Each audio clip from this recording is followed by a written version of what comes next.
د سمنګان یوې دیني مدرسې کې چاودنې مرګ ژوبله اړولې. د سمنګان ولایت مرکز ایبک یوې دیني مدرسې کې د چاودنې له امله 10 کسان وژل شوي او یو شمېر نور ټپیان دي.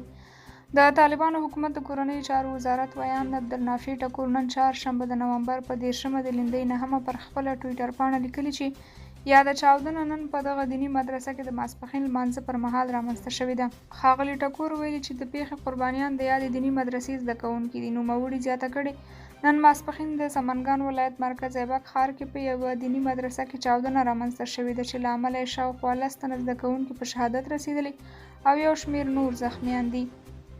د طالبانو د کورنیو چارو وزارت زیاته کړې چې د پیښې په اړه د دوی څېړنې پیل شوې دي. ویل کېږي چې دغه چاودنه په مرکز ایبک کې د الجهادیه په نوم مدرسه کې شوې ده، خو تر اوسه یې د نوعیت په اړه معلومات نه دي شریک شوي.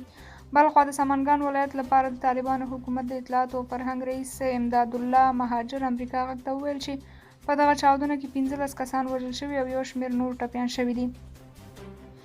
تر دا مهاله د یادې چاودنې مسؤلیت کومې وسلوالې ډلې نه دی منلی. بلخوا ځینو سرچینو بیا ویلي چې د چاودنې له ځایه لسګونه ټپیان د سمنګان روغتونونو ته انتقال شوي چې په خبره یې کېدای شي د مرګ ژوبلې شمېره لوړه شي.